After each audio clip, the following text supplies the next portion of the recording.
السلام عليكم ورحمة الله وبركاته. حبايب قلبي متابعين القناة، احنا النهاردة في سوق الحكمة، سوق الحمام وسوق الكلاب. شفنا الكلب الأسمر الصغير ده، مش عارفة عبارة عن يعني اسمه ايه وبكام.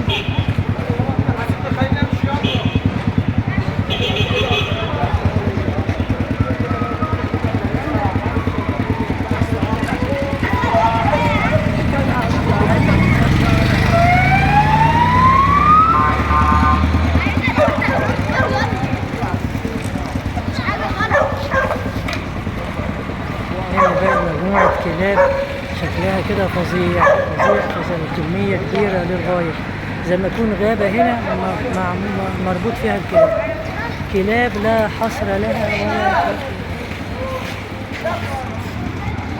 كام ده يا ابني؟ الكلب ده بكام يا حبيبي؟ كم؟ 700. ليه اسمه ايه الجميل ده؟ ممكن تمسكهولي؟ بيبسي، اسمه بيبسي. ممكن تمسكه كده عن قريب؟ هو مش بتاعك؟ مش بتاعكم؟ يلا طب امسكهولي، هاتهولي هنا كده. هتقولها تصوري. اللهم بارك اللهم بارك. كلب بسم الله ما شاء الله، شكله يفرح.